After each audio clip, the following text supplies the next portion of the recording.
adelante, voy a empezar a grabarla y adelante con la oración, Karina.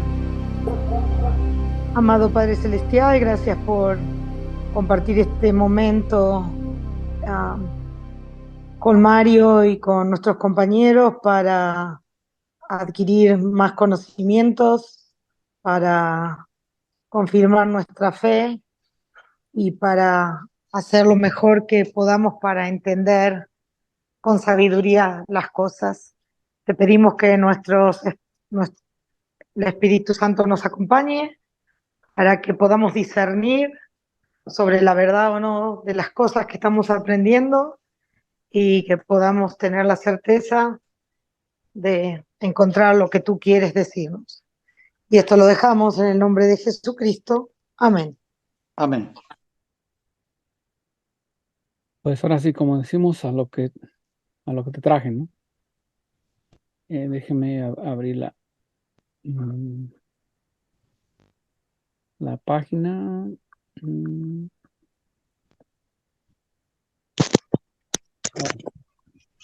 la semana pasada nos quedamos prácticamente en eso de la Trinidad y cómo es que un solo Dios y muchos dioses y somos polígamos o no somos polígamos o qué onda, ¿no? Y hubo una pregunta por ahí sobre el Padre, el Hijo, el Espíritu Santo, si hay textos bíblicos que avalan sobre la existencia de la Trinidad.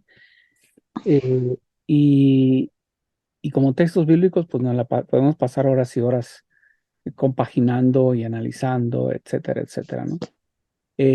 Por una parte, pues los textos bíblicos sobre la Santísima Trinidad, pues son muchos, pero estos son los los que saqué, ¿no? Por ejemplo, ya en el Antiguo Testamento tenemos en el Génesis 1:26 que dice, hagamos al ser humano a nuestra imagen y semejanza, como semejanza nuestra, y manden a los peces del mar y en las aves del cielo y en las bestias de todas las alimañas terrestres y en todos los sierpes o las serpientes por toda la tierra. Eh, Obviamente aquí es una deducción que es la Trinidad porque no existía nadie, ni los ángeles, ni el ser humano, sino que hagamos al ser humano. Es cuando estaba al punto de planeación, así como un arquitecto primero planea el edificio y luego ya lo ejecuta el ingeniero. Y aquí estaban en la parte de planeación. Hagamos al hombre nuestra imagen y semejanza. Ese hagamos es pluralidad, ¿sí? O es plural. Por eso aquí no dice específicamente Padre, Hijo, Espíritu Santo van a estar presentes en la acción, están presentes en la acción, pero no específicamente todavía en el Génesis. Todavía faltan muchos siglos para que Jesucristo se llegue a encarnar y lo conozcamos tal cual. Pero en el Evangelio de Juan 14:16 dice, en verdad os digo que el que cree en mí, hará él también las obras que yo hago y hará mayores aún, porque yo voy al Padre. O sea, aquí está un ser diferente del que está hablando. Yo, Jesús, voy al Padre. Son dos seres diferentes, dos suidades, no ciudades, suidades, su ser, con su propio ser. Y todo lo que pidáis en mi nombre, yo lo haré, para que el Padre sea glorificado en el Hijo. Y si me pedís algo en mi nombre, yo lo haré. Si me amáis, guardéis mis mandamientos, y yo pediré al Padre y os dará otro paráclito, para que esté con vosotros para siempre. Entonces, ahí está la descripción de, de las de las tres personas divinas.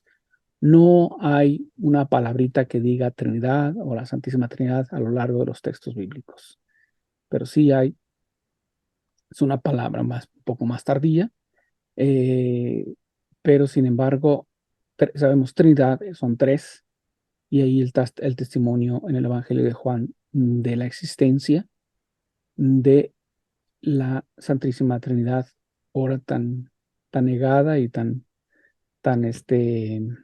pues como opacada, por decirlo así, ¿no? Su actividad. Pero en Primera de Juan 5 y siguientes dice, ¿quién es el que vence al mundo sino el que cree en Jesús, que es el Hijo de Dios? O sea, son dos seres diferentes, ¿no? Este es el que vino por el agua y por la sangre, Jesucristo. No solamente en el agua, sino en el agua y en la sangre. Y el Espíritu es el que da testimonio, porque el Espíritu es la verdad. Pues tres son los que dan testimonio. Y ahí pueden ir siguiendo o leyendo el texto bíblico. Entonces, ahí está la presencia en los textos bíblicos o en la Biblia de la Trinidad. Y hay muchísimos, ¿no? Hay muchísimos, pero yo quise sacar solamente tres. Pues vamos a lo que también el tema de la semana pasada nos quedamos un poco sobre la Eucaristía, el lavatorio de los pies. Era una costumbre en la antigüedad, sabemos por los textos bíblicos y por la historia secular, que era una manera de darle la bienvenida y una acogida al visitante o al huésped, eh, proporcionando de esa manera pues limpieza, bienestar, etcétera, etcétera. Mm, Entonces, lavar los pies describe en el Nuevo Testamento como el acto de Jesús hacia sus discípulos. O sea, ¿por qué Jesús hace esto? Una, para dar doble mensaje, que hay que dar un servicio. Otra, para dar una lección a sus mismos discípulos y por ende a todos nosotros que pensemos igual que los discípulos. Porque entre ellos, como él decía, ya me voy al Padre, se van a quedar solos, etcétera, etcétera. Los apóstoles discutían entre sí quién iba a ser el mayor, quién sería el mayor de ellos. Entonces, Jesús los escuchaba y los dejaba hablar o discutir.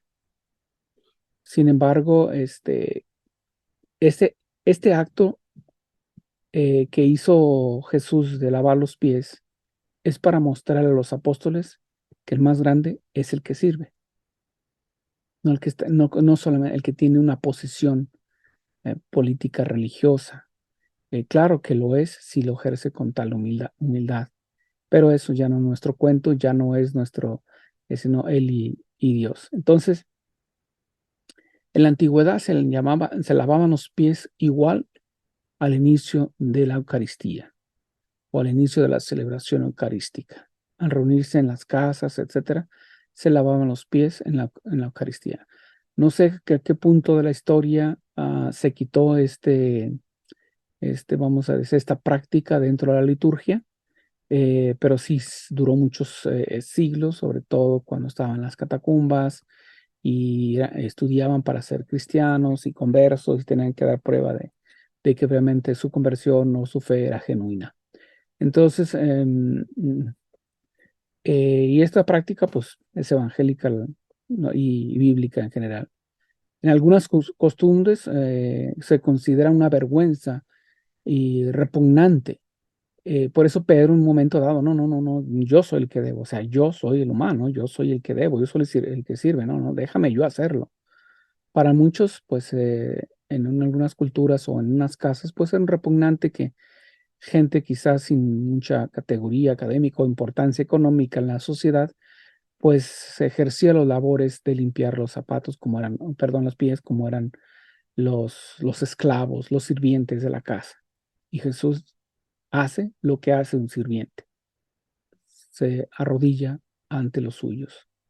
Entonces, en la iglesia permitiera costumbre lavar los pies a otros en acción de humildad y servicio, y también por servicio a las viudas. Entonces también tenía un mensaje como tal. Pero vamos a lo que es la crucifixión, o sea, cómo el sacrificio encuentro se vuelve a repetir, y esto es una imagen de cómo en la antigüedad preparaban el cordero para sacrificarlo, ofrecerlo a Dios y de esa manera pues hacer el sacrificio. Y así es como se crucificaba vamos a decir, al borrego para ofrecerlo en el templo. Entonces, por eso dice Jesús es el buen pastor dócil y todo. Esa es la manera como se metía, perdón, se ponía y luego se metía a la zarza, al fuego, se calentaba todo el ambiente y luego se sometía para abajo de la tierra y ofrecía el sacrificio. Entonces Jesús crecía viendo al Cordero crucificado en la Pascua de cada año, en el ceder, o sea, en el mes, y intuyendo tal vez que sería una imagen de lo que le acontecería a él, la crucifixión. Entonces, como vemos, mm, al animal lo crucificaban por la columna, a lo largo de la columna para sostenerse, y lo abrían de pies, y de esta manera pues quedaba listo, y cocinado también para hacer la última cena. Por eso es que después pues tenemos Jesús es el Cordero de Dios, el Cordero crucificado como en la antigüedad se hacía. Eh, entonces, obviamente Mateo, mientras estaban comiendo, nos menciona el texto bíblico, bendijo y partió el pan, tomad, comed esto, este es mi cuerpo. No dice que es un símbolo de mi cuerpo, sino este es mi cuerpo. Esta es mi sangre, no es un símbolo de la sangre, sino es mi sangre. Bebed de todos ella, porque esta es mi sangre de la alianza que es derramada por muchos para el perdón de los pecados. O sea, el pan eucarístico no es una realidad basada en lo que es la parte física, química, sino en un alimento. El alimento es el principio de vida. Lo que hace presente a Cristo es el pan, que no es el recuerdo, sino la presencia real de Jesucristo. No es una metáfora, no es un cuento, no, sino es la presencia real de Jesucristo, porque Él lo dijo, ¿sí? ¿Y por qué pues es muy fácil, porque son creyentes, porque ustedes creen en la Eucaristía, pero porque hay testigos. ¿Y quiénes son los testigos? Los discípulos, los discípulos más los apóstoles, o los apóstoles más los discípulos. Son dos cosas diferentes. Apóstoles y discípulos. Apóstoles son los 12, bueno, los 11 después de lo que ocurrió con Judas, y pues agregado Pablo, y discípulos era todo aquel seguidor, todo aquel que creía en Jesús, y lo seguía también de cerca. Entonces, aquí las partes de lo que componen un todo, ¿no? La sustentabilidad, la eficiencia de lo que está hecho el plan y sus componentes. Eh, Está compuesto de bacteria, cámaras, botones, las células, por ejemplo. Puede abrirse sin perder el carácter completo de las propiedades. ¿Por qué puede ser divisible? ¿Por qué puede Jesús multiplicarse en la Eucaristía? Que recordemos lo de la semana pasada, la resurrección a modo del Espíritu. O sea, que se puede dividir de forma infinita. Uh, y de esa manera, pues se puede compartir y repartir. Cuando sacan una célula, o dividen mejor una célula, una neurona nuestra humana, no se sabe cuál es la mamá y cuál es la hija, sino las dos son ya independientes. Entonces, con esta metáfora, y pueden crear, pueden desarrollarse, pueden multiplicarse por sí mismas como tal. Y en esta metáfora, Jesús se multiplica tal cual en la Eucaristía. Así que es una realidad física, química, sí, porque es masa, tiene componentes también químicos por la masa. En la consagración del pan tiene una condición, es el cuerpo de Cristo con la consagración, pero no pierde su constitución material, o sea, no lo vemos a simple vista que cambie físicamente, a excepción de algunos milagros um, mm, muy específicos que se han dado a lo largo de la historia. Entonces, Cristo dice, este es mi cuerpo. Aquí estoy yo mismo. O sea, nos da una connotación física, pero se convierte en Jesús al pronunciar las palabras que Cristo dijo. Así que la consagración tiene dos componentes. Cristo toma el pan para sí, y Cristo se da en donación, en hostia, como, tal. Entonces, este es mi cuerpo, sea, yo mismo aquí presente, con un cuerpo glorioso, con la actividad de, de Dios. Así que la Eucaristía tiene tres elementos: acción de Cristo, se repite la acción de la vida de Cristo y el sacrificio incruento, como decíamos la semana pasada, ¿no? Es permanente a través de un rito, de una forma de hacerlo que se vive aquí y lo que se vivió allá. Entonces, de esta manera, aunque cambian algunos elementos, pero la consagración sigue siendo la misma, no cambia.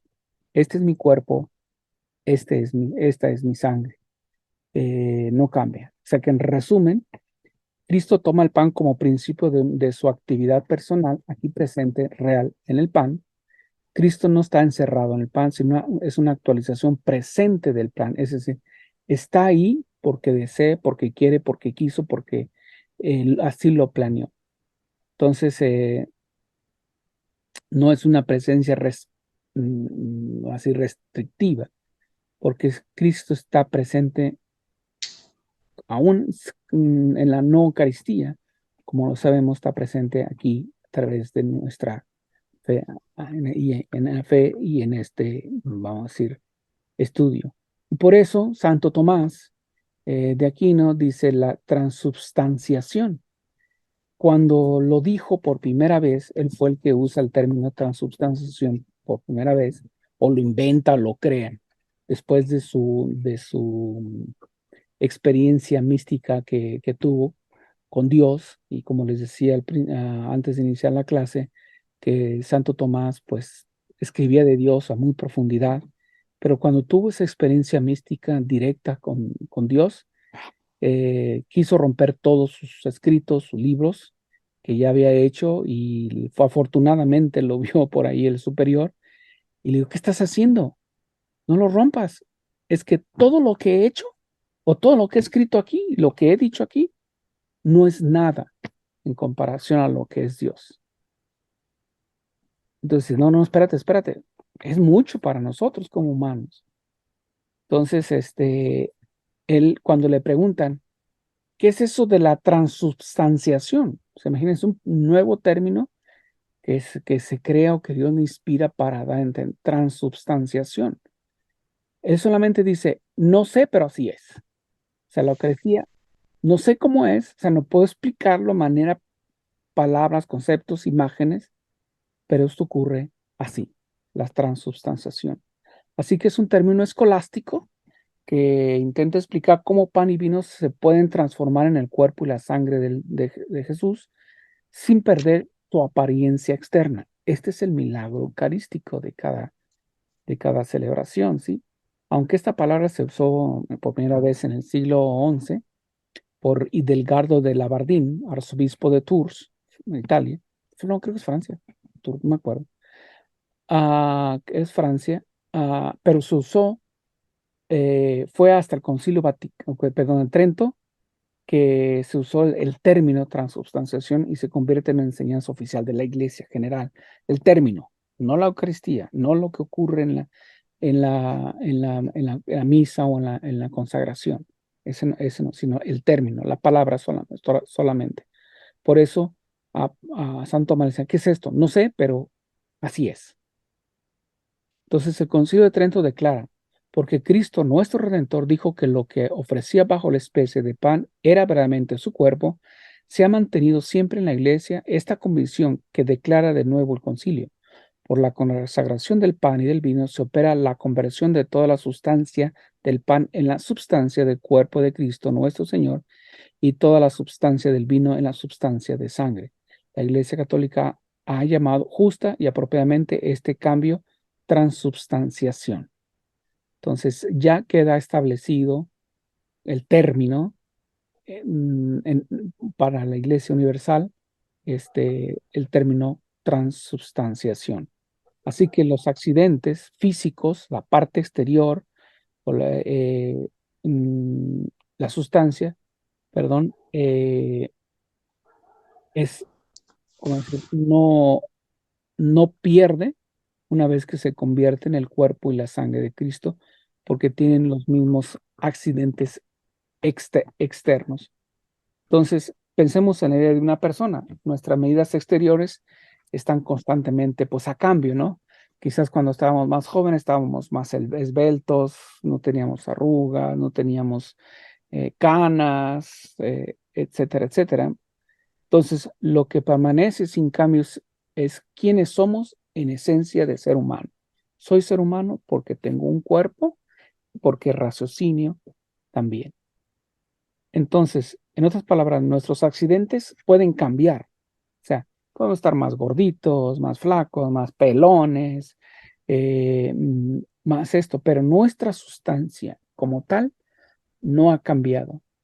Entonces, la Eucaristía es lo contrario, en tanto que los accidentes de pan y del vino, sea su sabor, su textura, su apariencia exterior, no cambia, pero sí cambia la sustancia interior, que el pan, la hostia, se convierte en el cuerpo de Cristo y el vino en la sangre de Cristo.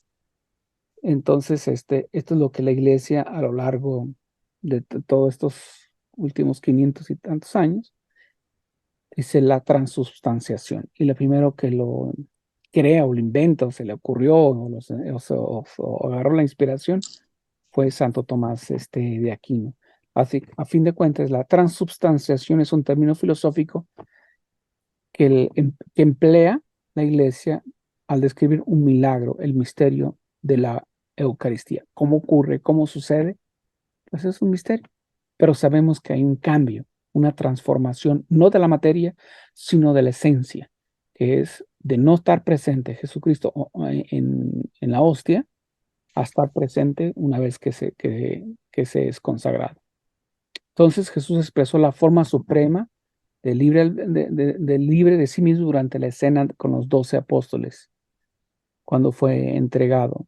Y por eso dice, en vísperas de la pasión, a unas cuantas horas, estando todavía libre Jesús, o sea, no había sido arrestado ni por romanos ni por judíos, en la última cena con los apóstoles, el memorial de su ofrenda voluntaria para la salvación de los hombres. Es decir, voy a ser arrestado, me van a matar, etcétera, etcétera. Yo me ofrezco.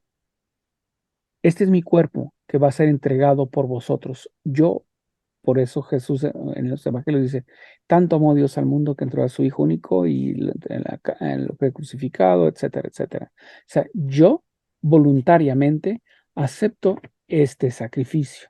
No rehuyo, no reniego, no me escondo, sino que aquí estoy. Y la sangre, o sea, esta es mi sangre de la alianza que va a ser derramada para muchos para remisión de los pecados. O sea que la Eucaristía constituye en este momento el memorial de su sacrificio. Jesús incluye a los apóstoles en su propia ofrenda y les manda perpetuar esta Eucaristía. O sea, cuando dice Jesús,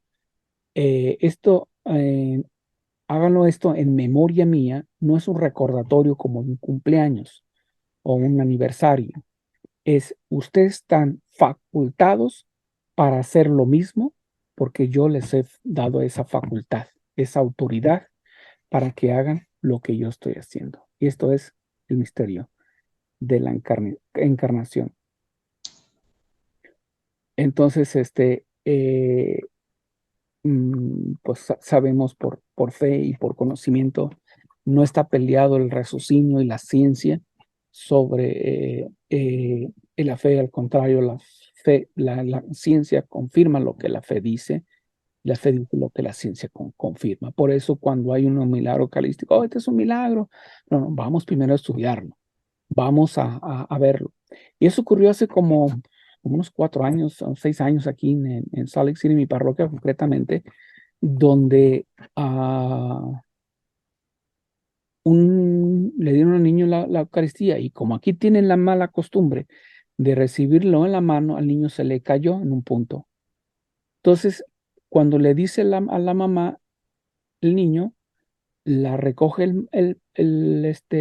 la mamá y al tocarlo empieza ella a sentir como algo húmedo, ¿no? No es por la saliva que ha estado en la boca del niño, sino empieza a notar pigmentos rojos y se lo da al sacerdote y el sacerdote, obviamente hay pues alegría, hay entusiasmo, hay admiración, hay hay curiosidad y todo eso.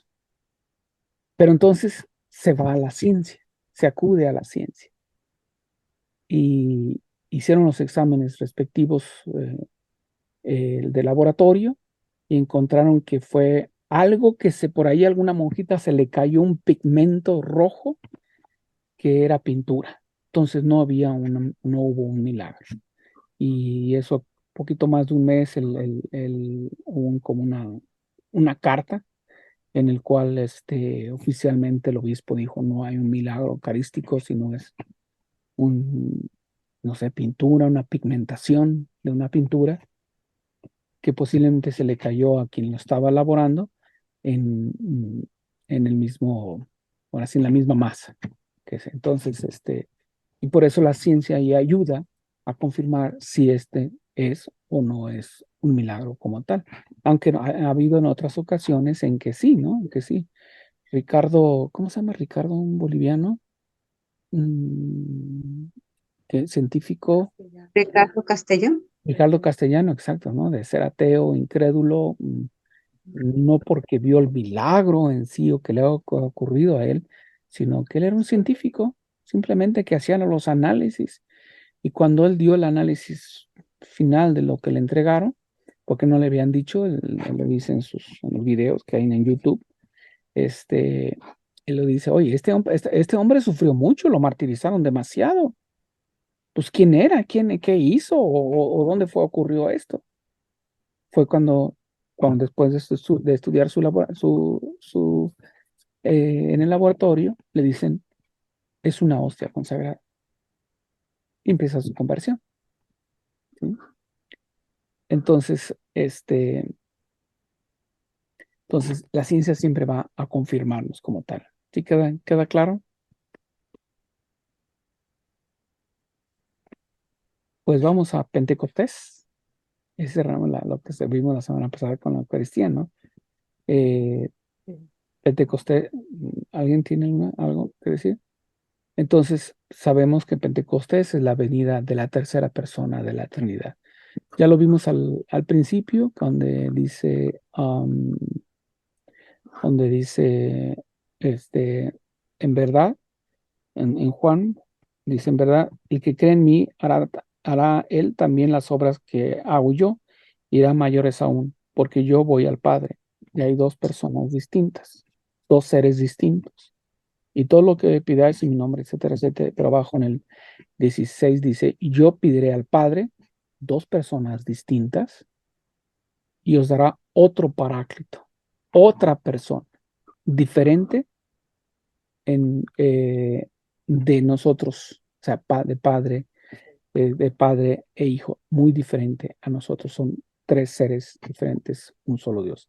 Así como decimos, si queremos entenderlo a manera análoga, decimos: yo quiero formar mi hogar.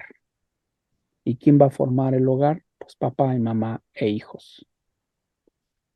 De esa manera se conforma el hogar. Es una manera análoga. Dios se conforma de Padre, Hijo y Espíritu Santo. Entonces, nos faltaba uno. Ya había sido el Padre, ya había sido enviado el Hijo, ya había sido predicado cuánto grande es el amor del Padre hacia nosotros. Había un tercero, y el que iba a confirmar, iluminar, guiar, fortalecer y dar ánimo en todos los aspectos a todo el que cree en él, no solamente a los apóstoles, no solamente que esto ocurrió allá en Jerusalén a inicios de la expansión de la iglesia. La iglesia inicia con la elección de los apóstoles y los va enseñando Jesús a lo largo del tiempo de los 3 años de vida pública, como lo sabemos. Y ya hay muchos seguidores, tiene muchos seguidores que se le siguen a Jesús, van conformando la iglesia, pero ya expandirse, salir al público, salir a- al resto del mundo, pues precisamente ocurre en el acontecimiento de Pentecostés, en la venida del Espíritu Santo. Mira que voy a enviar a vosotros la promesa de mi Padre. O sea, aquí está la presencia de la Trinidad en el texto bíblico. Mirad, y voy a enviar. Voy es una persona. a vosotros la promesa de mi Padre. O sea, la promesa, ¿cuál es el Espíritu Santo? La tercera persona de la Trinidad y de mi Padre. Entonces aquí está el Padre, el Hijo y el Espíritu Santo. Como dije al principio, no hay un término de Trinidad a lo largo de los 72 textos bíblicos. Pero sí está aquí claro que son tres seres totalmente diferentes entre sí, pero uno entre sí. ¿Cómo es eso? Pues como dijo Santo Tomás, no sé, pero así es. ¿Sí? Es el misterio. Y no lo vamos a captar. ¿Por qué? Porque somos criaturas limitantes, tenemos cierta capacidad para analizar, para retener, para profundizar, pero hasta ahí llega solamente un punto de vista. Somos personas finitas. Y como tal, pues no tenemos toda esa capacidad, ¿no? Para captar a Dios. Usted meta como sabemos por la historia que Santo Tomás, perdón, San Agustín quería meter todo el caldado de agua en un hoyo en la playa. Y el niño le dije, no, pues amigo, pues cuando se le ve al niño y le dice, ¿qué estás haciendo, niño? Quiero meter todo el agua del mar aquí en este hoyo. San Agustín le dice, no, amigo, pues no vas a poder, es imposible. Pues así es imposible que tú comprendas el amor y la misericordia y a Dios mismo. Ups, qué gran lección se le dio a San Agustín y en San Agustín, pues a todos nosotros, ¿no? Entonces, en Pentecostés se inicia la expansión de la iglesia. eh, en los apóstoles y en los apóstoles a los discípulos, ¿sí? Y la admiración no es la admiración de los presentes en ese primer Pentecostés, no es que hablen las personas que están hablando, sino que cada uno le está entendiendo en su propio idioma original. Esa es la grandeza o el milagro de Pentecostés, que cada uno de los visitantes en el lugar no necesita hablar hebreo, no necesita saber arameo, sino que le está entendiendo, le está comprendiendo en su propio idioma original. Así que había de todos lados, de Persia, lo que es ahorita Irán, de la área de Babilonia, había de Egipto, de Siria, de diferentes partes de Europa, porque se congregaban ahí a la gran fiesta de todas las zonas y regiones. Recuerda que una vez que se da la diáspora y se crean las sinagogas, pues se distribuyen a lo largo del mundo los judíos, y esos judíos ya no hablan el idioma original, el hebreo o el arameo de la tierra prometida, sino que hablan los orígenes de donde viven, como nuestros hijos y quizás nuestros nietos ya no hablarán español, pero ya hablarán inglés, pero van a decir, sigo siendo hispano, y lo vemos quizás en nuestros vecindarios, ¿no? O sea, tiene apellido Vázquez, les queremos hablar en español, y dice, oh, no hablo español. Pues como no, pues y toda la carata de indio que traes, ¿no? Entonces, de toda la cara de indio mexicano, ¿cómo no vas a hablar? Pues sí, no hablan, porque ya son segunda, tercera, cuarta, quinta generación o qué sé yo. Pero ya está, ya consumen. Entonces, lo mismo acá. ¿Cómo es posible que le entendamos en nuestro idioma oficial? Entonces, eh, entonces en los principios, eh, quizás pensaban que iba a ser como un tipo de secta judía, sino hacia que el año 58 los oficiales romanos conocían muy bien quiénes eran los cristianos. Según el historiador Tácito, en el año 64, dicho nombre también era común entre el pueblo de Roma. Ya era cristiano. Al principio, o las primeras décadas, no se llamaban cristianos, como lo dicen los Hechos de los Apóstoles. Le llamaban los nazarenos, porque Jesús de Nazaret, pues son los nazarenos, o los seguidores de Jesús de Nazaret. Entonces, como sabemos, la fiesta judía Pentecostés es una fiesta judía, hay una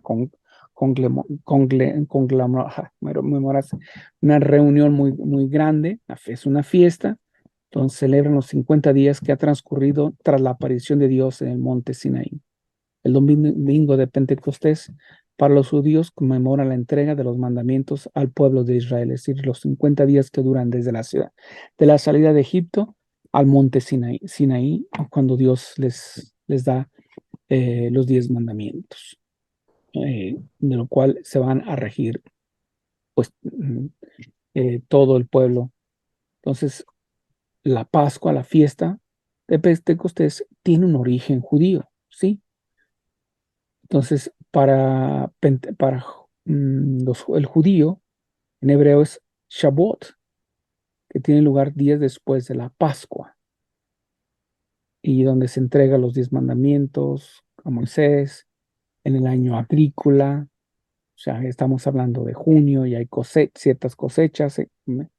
Era la fiesta del calendario de la fiesta de la cosecha. Entonces era una celebración, una fiesta, un acontecimiento importante para el pueblo israelita. Y también se recordaba la salida de Egipto, como lo dije, y llegada ahí al pueblo, perdón, al monte Sinaí, donde iban a ser instruidos por Dios. Entonces, hubo, como se llama, cuando sale Pentecostal, sale la iglesia a brote, a la luz, y empieza la expansión y el movimiento cristiano a lo largo del Imperio Romano y más allá. Y digo más allá porque los apóstoles llegaron hasta la Hispania, lo que es hoy España, o la India actualmente. Entonces, es un movimiento expansivo que invita para comunicar, para dar la buena nueva. ¿Cuál era la buena nueva? Que Jesús había muerto, pero principalmente que había resucitado. Y había que dar testimonio de ello.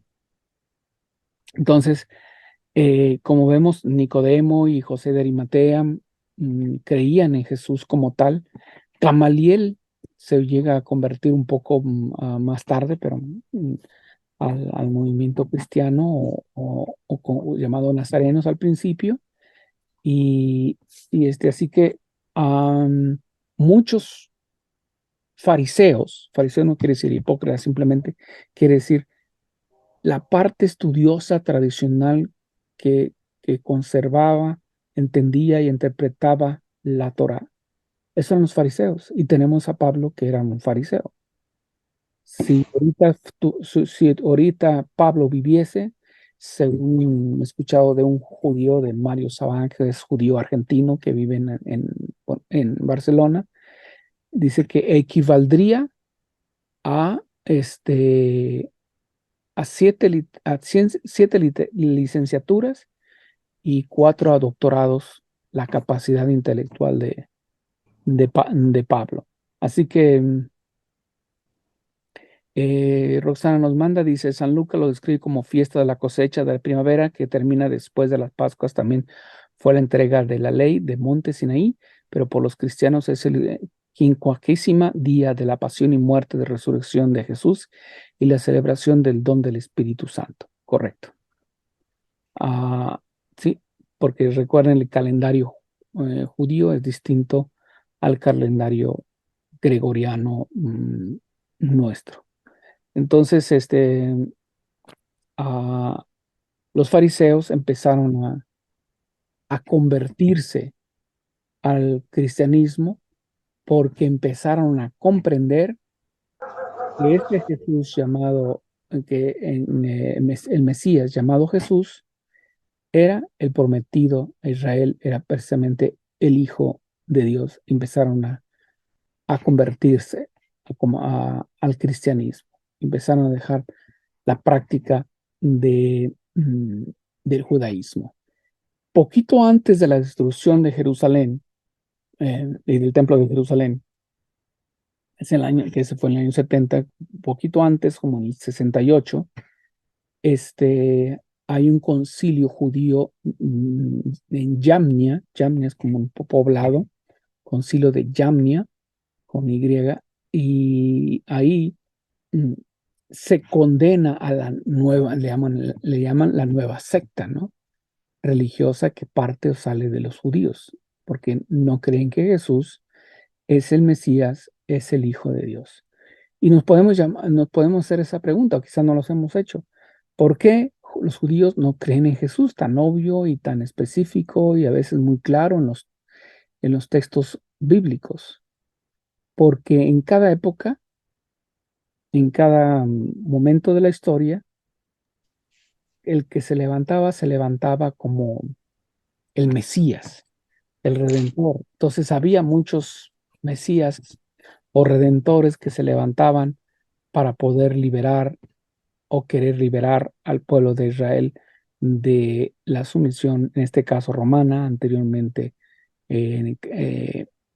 a la sumisión del imperio griego, anteriormente después, antes al griego, eran los Seleucidas, luego al sirio y así sucesivamente. Entonces, en ese concilio pues se condena vamos a decir, a los cristianos, ¿no? Como tal. Pero pues, como le dijo, creo que era Gamaliel, dijo, si esta es obra de Dios, continuará, Nicodemo. Si esto es obra de Dios, continuará, y si no, pues solo desaparecerá. Como han desaparecido muchos movimientos religiosos. Y como van a desaparecer muchas iglesias en la actualidad. Se muere el fundador y pues ahí queda. Hasta ahí llegó. Entonces, otras continúan, que tienen un poco de solidez organizativa, pero van a terminar, pues, que no, eso no hay problema. Entonces, ¿qué es la promesa? ¿Qué es lo que les dice Jesús? Ahí recibiréis el Espíritu Santo, que vendrá sobre vosotros y seréis testigos en Jerusalén, en Judea, Samaria y hasta en los confines de la tierra. O sea, más allá de lo que ustedes tienen conocimiento de que existe la tierra y los pueblos. Entonces, de ahí, pues fue levantado la nube de Jesús y pues, se pierde ante ellos que la asunción. Entonces, Pentecostés por su parte para los cristianos es la conmemoración del descenso del Espíritu Santo sobre los apóstoles de Jesús, ¿no? Solamente a ellos, ¿no? A todos que estaban por ahí cercas. Y no solamente a ellos de la antigüedad, no, también a nosotros. La confirmación es Pentecostés, cuando recibimos este sacramento. Entonces, Orígenes, un escritor, dice que a partir de Pentecostés se narra la experiencia que han tenido los de Jerusalén. Es decir, los creyentes de Jerusalén, a partir de Pentecostés empiezan a decir, sí, Jesús es el Mesías, y aquí están los textos bíblicos. No hablaban así como por hablar nomás por teoría, sino aquí están las pruebas de los textos bíblicos. Por eso muchos fariseos, con mucha facilidad, se empezaron a convertir al cristianismo, ¿no? Y sobre todo los que eran parte del Sanedrín. Si recordemos cuando no estaban de acuerdo que se condenara o se matara a Jesús, renunciaron a su posición de escaño en el Sanedrín y entonces ellos se convierten. Muchos de ellos ya creían, ya sabían, más que escondidas, como quien dice, o bajo del agua, pues eran seguidores de Jesús. Entonces, ¿cómo es? ¿Quién es el Espíritu? Tiene una forma de ser, ¿no? Solamente lo conocemos por su manifestación a ese Espíritu Santo. Un viento impetuoso, con formas de lenguas, un fuego, pero que ahora sí, que quema, pero no quema. Que arde, mejor dicho, que arde, pero no quema. Que arde, pero no destruye, sino que transforma. Entonces, el testimonio de la comunidad a través de las acciones de algunos representantes como Pedro, por ejemplo, en declaraciones firmes lo dicen, ¿no? En sus cartas. Entonces, también dentro de dentro de la comunidad judía de Jerusalén o en Tierra Santa, pero un grupo judío que no son, que son de fuera de Palestina, los helénicos, o sea, los griegos, dan testimonio de Jesús, porque también para ellos fue el Espíritu Santo.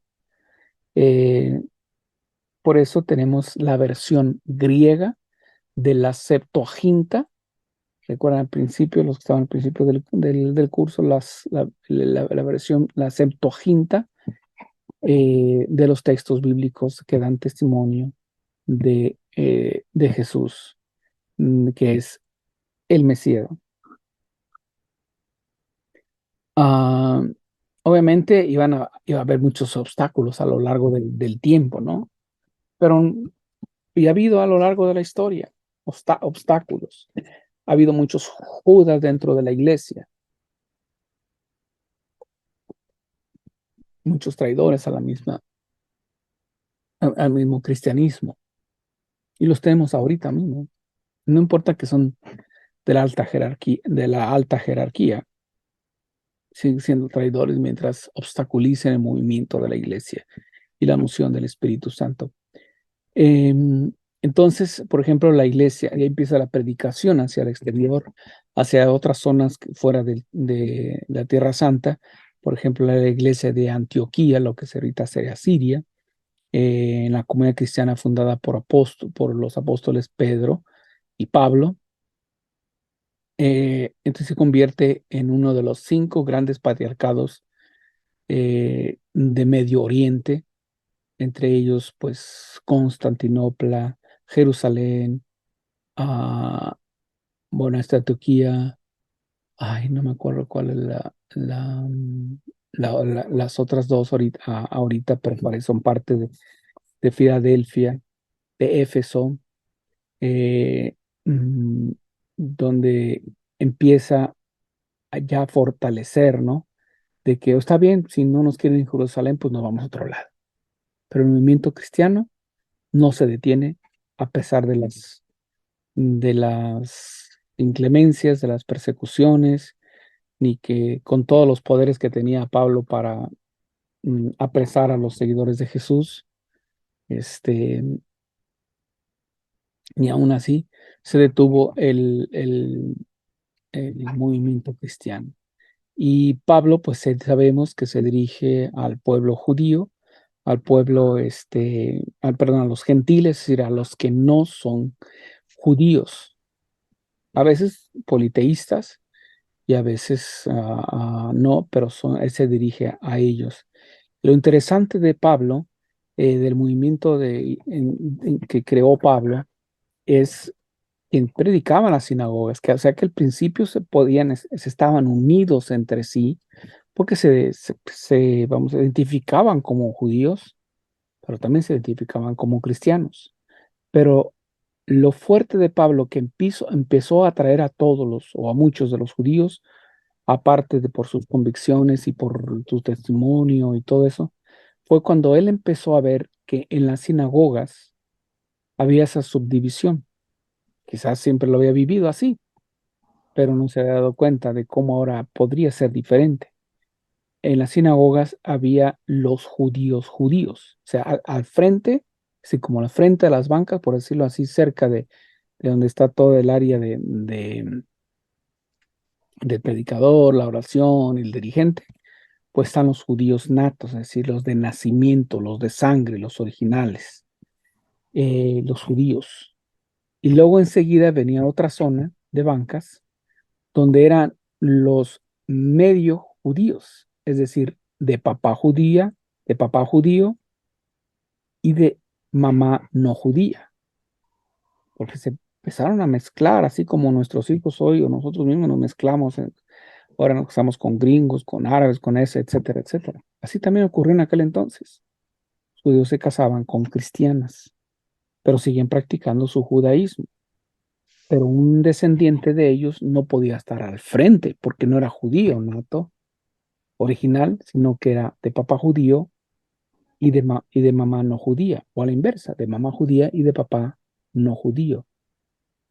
Y en la tercera parte de la sinagoga se sentaban los que simpatizaban con el judaísmo, pero no les gustaba eso de la circuncisión. No. Eso de la circuncisión como que Entonces, simpatizaban, asistían a la sinagoga, escuchaban los textos bíblicos, la Torá, etcétera, pero no simpatizaban. O sea, no se querían convertir al judaísmo porque equivalía a la circuncisión. Entonces, cuando ve estas divisiones, por decirlo así, de Pablo, dice, a ver, ya todos somos uno en Cristo. Ya no hay divisiones en Cristo. O sea, ya no va a estar, ya no puede estar solamente enfrente el que es judío, enseguida el que es medio judío y el tercero, en la tercera banca o en la tercera zona, ya no es, el que no es judío, para ni de sangre, ni de solamente por fe o por cariño. No, todos ustedes de allá atrás pueden estar aquí al frente, porque en Cristo Jesús todos somos iguales. O sea que ya nos podemos sentar en cualquier zona de la sinagoga. Esto fue una novedad y un movimiento revolucionario de Jesús, pasado o desde Cristo. O sea, ya no somos ni judíos ni gentiles, todos somos uno en Cristo. O sea, que ya podemos estar en cualquier lugar sin importar mientras que estemos dentro del lugar. Entonces, es la grandeza del movimiento de perdón, de Pablo dentro de las sinagogas, aunque él se dedica, sabemos, a, más a los gentiles y a confirmar una vez establecidas las comunidades cristianas, a confirmar a los hermanos en la fe y por eso tanta carta, tanta insistencia, porque Pablo había encontrado ese tesoro y gracias a él pues tenemos pues, prácticamente todo el canon, la mayor parte del canon del Nuevo Testamento a él por las diferentes cartas que se dedica precisamente a trabajar ese ángulo. Y es interesante la conversión de Pablo, ¿sí? Pues el caballo blanco de Pablo que dice que se cayó, pero no se cayó, ¿no? Entonces, el cabello es lo que menos importa, lo que importa es lo que él vio en el camino a Damasco. Ve a Jesús sacramentado, tan impactante, tan fuerte, sacramentado Jesús en persona, es la luz que irradia la presencia de Jesús resucitado. Cuando le dice, pues ¿quién eres? O sea, que soy Jesús, a que tú persigues, porque esos son mis hijos y yo estoy con ellos, y ellos están en mí. Esto cambia totalmente el panorama y la vida de Pablo. ¿Y a quién se debe esta conversión? Por revelaciones privadas, mm, no está Sor María de Jesús de Ágreda, se debe a la intercesión de María, ¿sí? De la Virgen María, se debe la conversión de Pablo, porque previamente, cuando ya tenía todas las licencias Pablo para ir a perseguir a los cristianos, pues María se da cuenta o sabe, tiene conocimiento. Recuerden que la Virgen María tiene una posición muy activa dentro de la iglesia. No de gobernar, no de administrar como tal, pero sí de guiar, de informar, de esclarecer preguntas, de esclarecer dudas. Y, y ella ora a su hijo y al padre porque lo libere de esta persecución tan férrea que está en contra de los primeros cristianos. Y, y por intercesión de María, a ver si me lo encuentro aquí rápidamente, eh, se debe la conversión de, de Pablo a María, ¿no? Perdón, a Jesús. Este es el tomo 2 y, y eso pues generalmente no lo sabemos, pues nunca lo hubiéramos sabido si Dios no lo dice de una manera u otra, pero esto se debe a la conversión de, de Pablo. Y es muy interesante las frases textuales que se usan. No recuerdo dónde está, porque no viene por título así específico, página 5, página 6, viene en por diferentes lugares. Es esta. Disculpe, a un comentario mientras. Aquí está. Aquí está, se los voy a leer tal cual. Dice, Su Majestad en conferencia dijo, bueno, es cuando responde María. Ok, oración de María por San Pablo.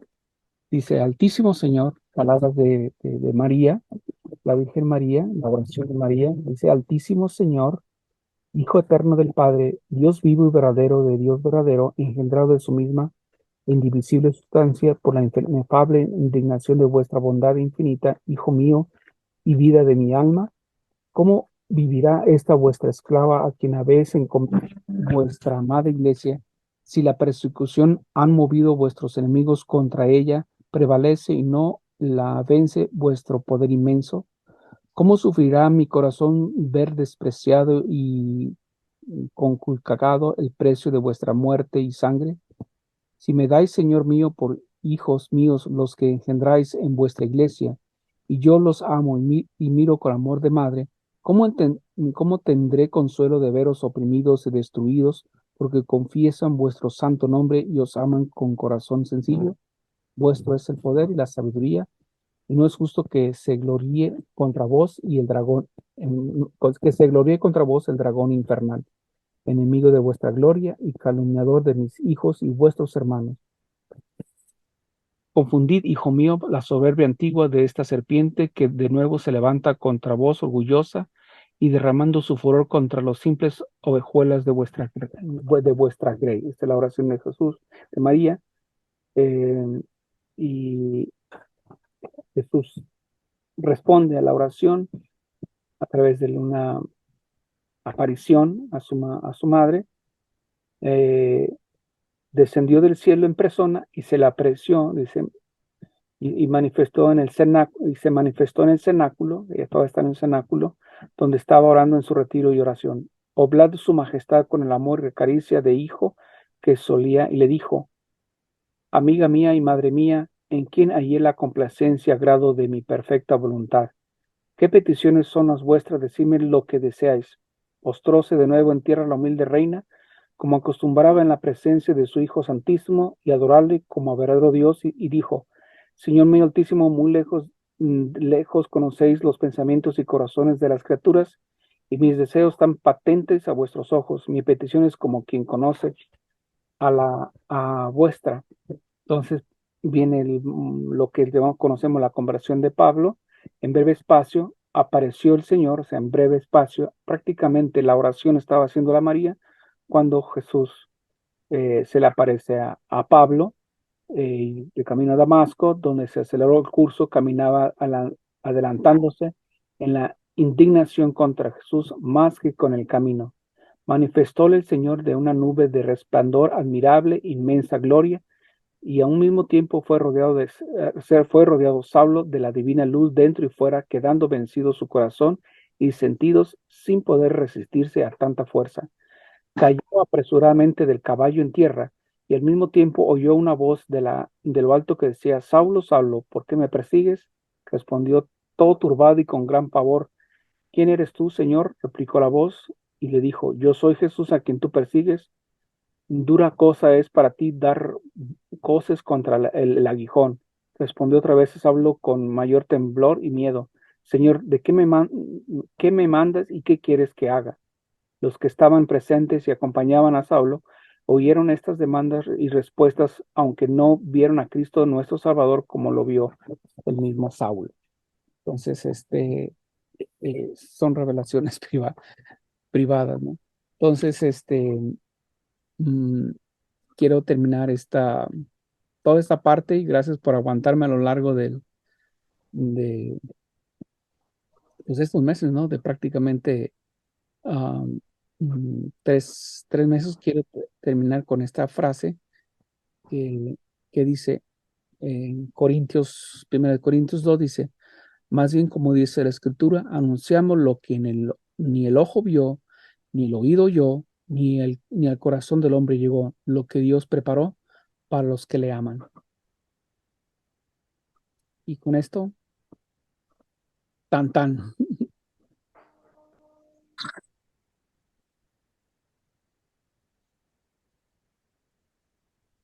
Gracias, señor Mario, por sus conocimientos, por sus guías y sus luces. Le agradece. Y esperamos hasta volvernos a encontrar en otro curso similar, si no es que va a repetir el mismo. Si va a ser el mismo, pues ahí ya estoy apuntado. A lo mejor tal vez lo repetimos para en el próximo abril, ¿no? Pero lo importante pues es seguir avanzando, ¿no? Seguir Yo avanzando. quiero hacer un comentario brevemente sobre el lavatorio de los pies. Adelante. Jesús le dice a Pedro, tú ahora no entiendes esto, pero lo comprenderás más tarde. Resulta que mediante el lavatorio de los pies los está instituyendo sacerdotes. En Levítico, creo que es el Levítico 8, cuando instituyó a los sacerdotes del pueblo de Aarón, de los hijos de Aarón, era mediante el lavatorio de los pies. Entonces creo yo que en el lavatorio de los pies del Jueves Santo, Él los está instituyendo sacerdotes. Nada más ese comentario. Gracias. De hecho, es para darles ¿cómo decir? Como que no importa la jerarquía donde estás, también puedes servir. Y de la forma más humilde. Y sí, la ordenación sacerdotal de los apóstoles, pues se da previo a que Jesús muera, ¿no? En la última cena, donde hay la cena del Beracá, o sea, de la cena de judía tradicional, y, y la ordenación sacerdotal como tal. Y, y lavatorio, pues es para, porque se peleaban entre pues si ya se va a ir el jefe y va a dejar a alguien de jefe, pues ¿quién va a ser el mayor? Sí, y se peleaban quién era la supremacía, y decían, "Ah, quieren ser mayores? Pues pónganse a servir a otros".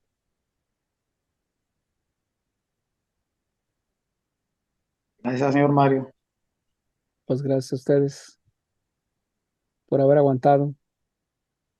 No, pues igualmente usted nos aguantó también. Y somos más de este lado. Muchas gracias, Mario. Sí, Así es, somos más de este lado. Gracias, Mario, por la paciencia.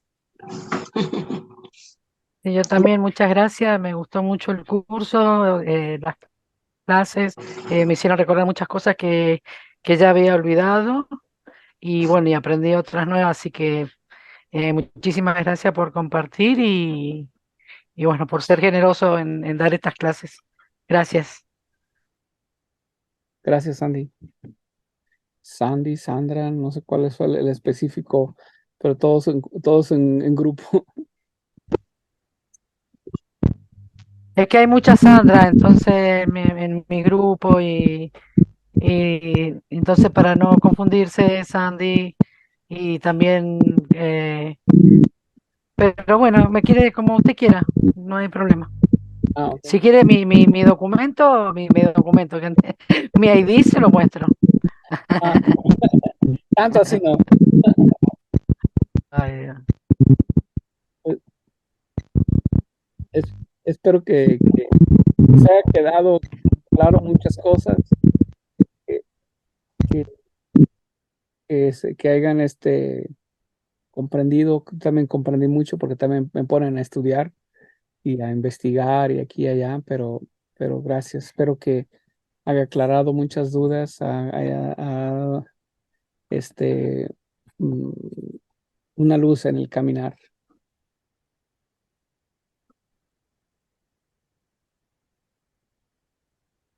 No, y que esta amistad siga hasta que Dios decida.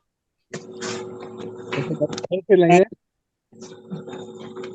Eso les decía al principio, a, a continuar, ¿no? Porque pues este grupo no podemos iniciar de nueva cuenta, pues con quizás ya más adelante lo promuevo, pero la idea es que sigamos creciendo, ¿no?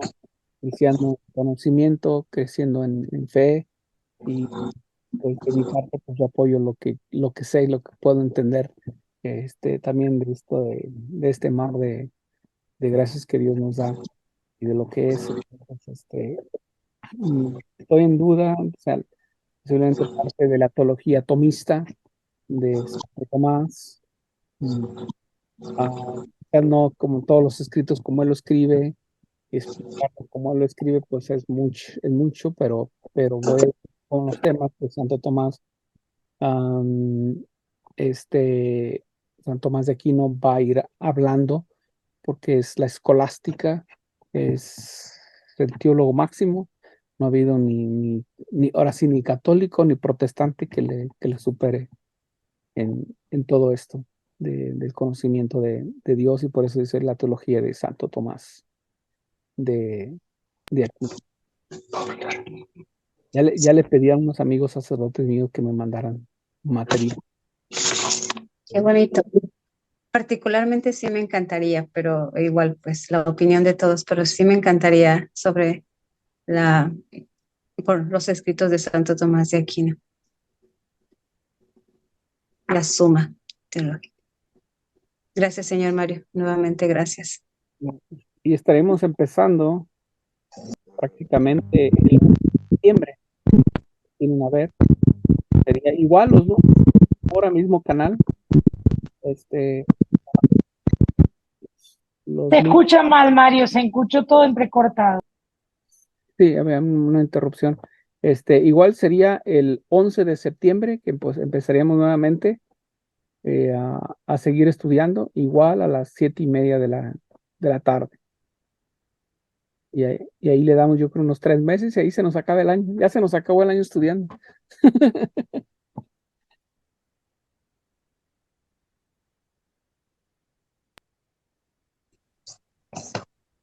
Eso es muy bueno. Estudiar es muy bueno. Sí. Y los comentarios. Usted estudia por nosotros, imagínese, pues más bueno todavía. Gracias, señor, otra vez.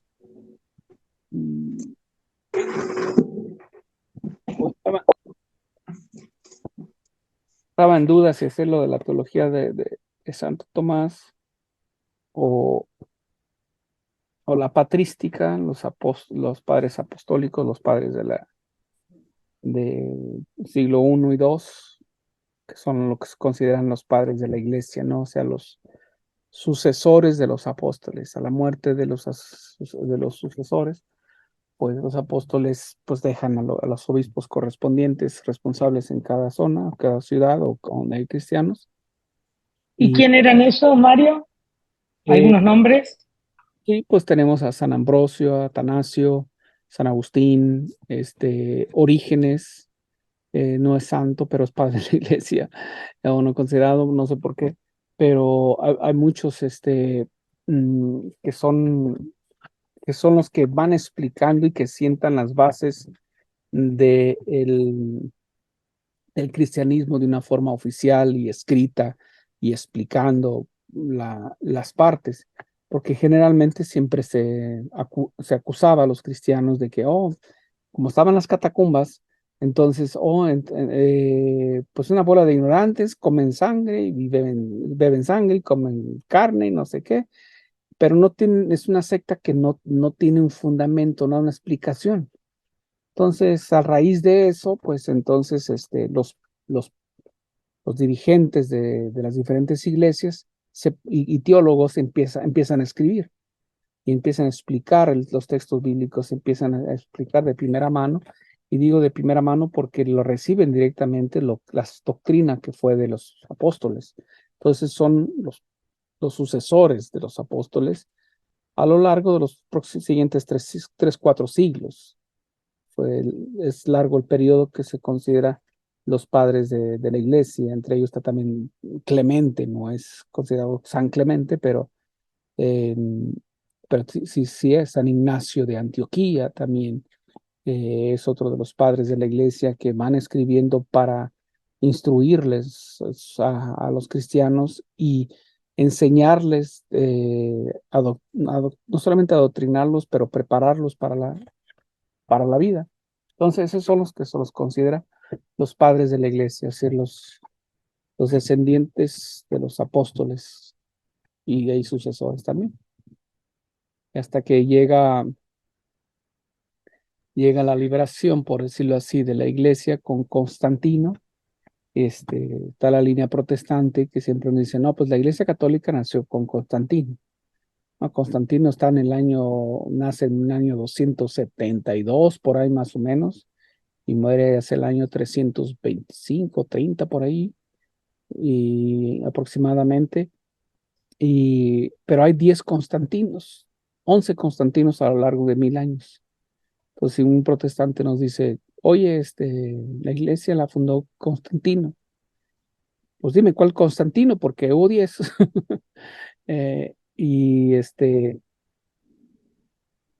Y Constantino sí es un político, es un emperador que gracias a su mamá, creo que de nombre Ana, a su mamá, que ya era cristiana, le dice que necesita apoyar a los cristianos para que si los cristianos lo apoyen, él debe de apoyarlos en darle la libertad jurídica, la libertad religiosa a los cristianos. Entonces, lo que hace Constantino, gana la guerra, porque se crea una guerra interna por la sucesión, por el trono, la gana él y le dice, ok, gracias a los cristianos y gracias a Cristo, he ganado la guerra, entonces ahora la iglesia tiene su libertad jurídica, libertad o de libertad de culto. Entonces, cuando la iglesia primitiva deja las catacumbas y empieza a construir, vamos a decir, templos en el exterior, ya formalmente sin necesidad de ser perseguidos, sin necesidad de ser matados. Y muchos de los templos, muchos de las antiguas iglesias en Roma, pues tienen la base, los cimientos, las piedras de Roma. Entonces, a eso se debe la libertad, no solamente de los cristianos, sino de cualquier práctica religiosa, o sea, no solamente cristianos, ya pues no, todo aquel que quiera ejercer su propia religión, la puede hacer con toda libertad, sin persecución del Estado. Y eso se debe. Elena, Santa Elena. Elena, sí, Elena, la madre de Constantino. Constantino. Correcto, gracias Luis por corregirme. Y ella era cristiana, y así sucesivamente. Cristianismo ya llevaba 250 años cuando nace Constantino, o sea que ya no hay un fundamento para decir, pues, Jesús, un fundamento histórico para decir, Constantino la fundó. Quizás ayudó a que se construyeran iglesias, a dar esa libertad, ese permiso, y a que se realizaran ciertos tipos de concilios para que la iglesia empezara a reunificarse, a unirse en qué es lo que creía y qué es lo que no creía, y a discutir entre las iglesias, porque estaban como separadas unas de otras no solamente por las distancias, sino también por las guerras intermedio de los territorios. Entonces no tan fácil se comunicaban entre sí. Entonces, pues gracias a esa libertad que tuvieron, pues pudieron tener vamos a decir, esa unificación de los primeros concilios contra Pelagio, contra los arrianos, contra los diferentes eh, grupos que se levantaban en contra de la iglesia y que metían, ¿cómo decir? Metían herejías o confusiones, y entre ellos San Gregorio Magno, entre otros padres de la iglesia. Entonces, mm, hu- hace meses inclusive se hablaba, un papa puede ser hereje, sí. Los ha habido, sí, ¿Cómo un papa puede ser hereje? Pues este Heronio, o sea, ¿cómo se llamaba el papa? Era hereje porque apoyaba a un hereje. Hasta que toda la iglesia le dijo, o te va, o lo dejas de apoyar o te vas. Tú decides, tú decides. Bueno, desistió, lo entregó y como tal lo declararon hereje. ¿Sí? Las opiniones que dé un papa, sobre todo los actuales, mm, puede ser de moral, puede ser de costumbres, puede ser de diferentes cosas, pero no quiere decir que es la voz de la iglesia. La voz de la iglesia es cuando el papa ahora sí se sienta en el trono de Pedro, en la silla de Pedro, y decir a ex cátedra, a explicación o a adoctrinar, esto es lo que es. Y la última vez que un papa se sentó para decir una verdad eterna fue cuando se declara a la asunción de la Virgen María a los cielos. Pío XII, 1952, 59, no me acuerdo exactamente, que fueron 52. Y, y entonces, de ahí ha habido diferentes declaraciones, etcétera, etcétera, pero, y se pueden equivocar, desgraciadamente, ¿no? No deberían, pero pues, pero sí sucede. O sea que con lo que está diciendo Mario, desde 1959 como que no hubo otra revelación. No ha habido otra enseñanza ex cátedra de parte de un papa, es decir, para determinar que esto es dogma de fe. ¿Sí? Y por eso podemos estar de acuerdo con el papa, aún el actual, y podemos no, y no pasa nada, porque hay una frase que a mí me gustó, no sé dónde lo tengo en el otro libro, pues a veces no ni sé ni dónde yo dejo mis propios libros, porque los voy subrayando, y me gustó una parte o una frase que leí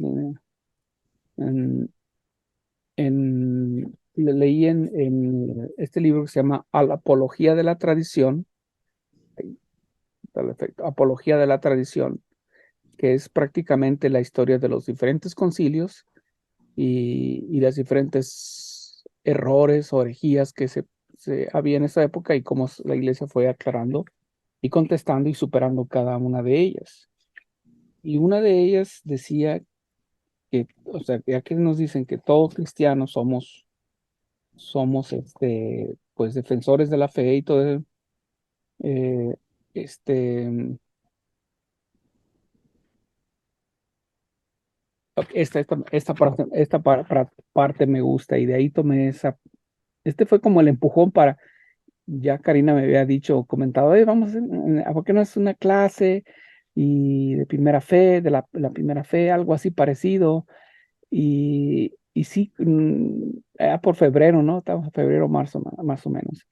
Y luego, pero también lo que me empujó mucho a decir esto, lo que dice San Cirilo, él describe, cuando el pastor se transforma en lobo, cabe sobre todo a la grey defenderse, o sea, a los laicos. Antes le decían grey, ahora nos dicen laicos.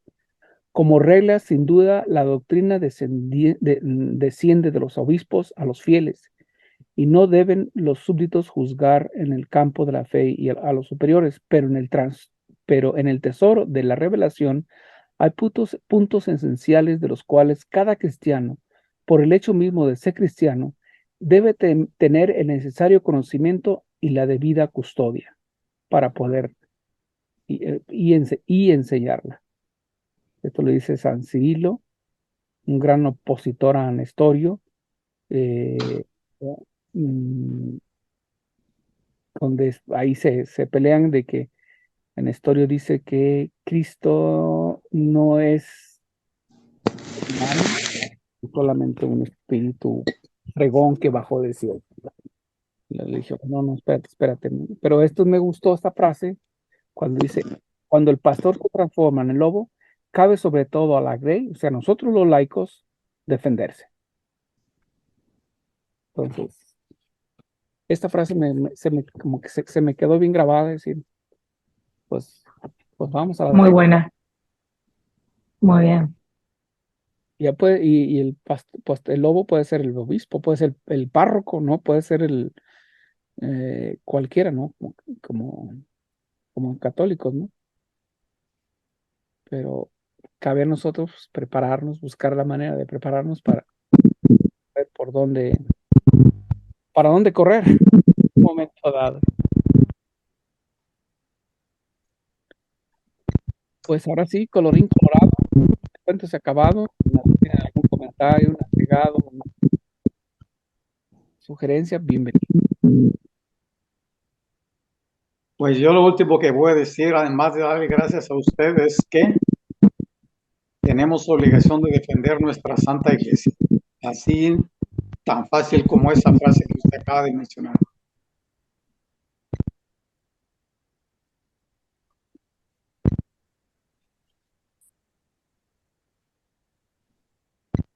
Pues si no hay más, colorín colorado, este cuento se ha acabado. Nos vemos el 11 de septiembre. Igual, la misma, les voy a mandar un flyer por si quieren compartirlos a los amigos, conocidos y que se quieran pues sumar a la causa. Gracias, Mario.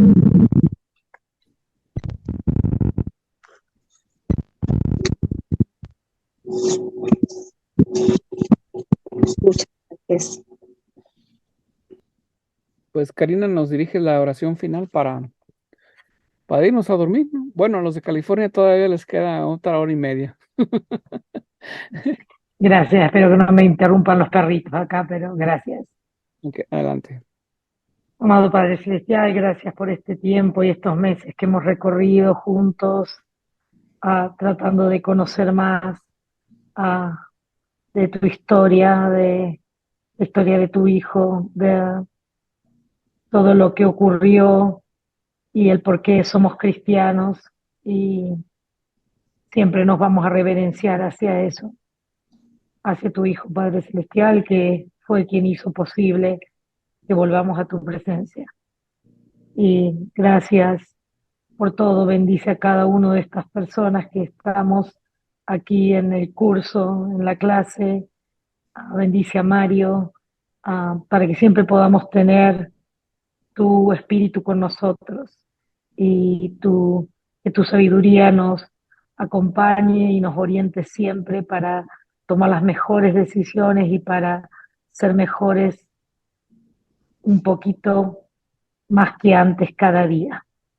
Y estas cosas te las agradecemos y te las pedimos en el nombre de tu amado Hijo Jesucristo. Amén.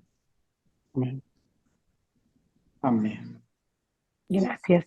Amén.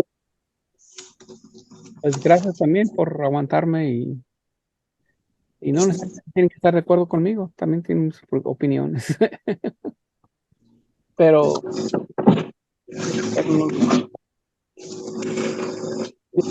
recuerden, el lunes igual, 11 de septiembre, más o menos un mes, 5 días más, y que retomamos batería.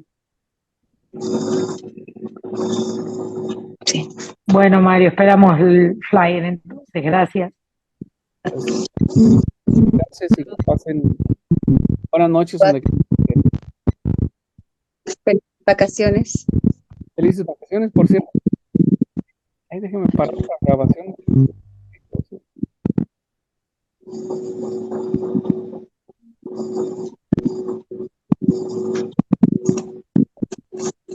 Señor Mario, Sí, dígame.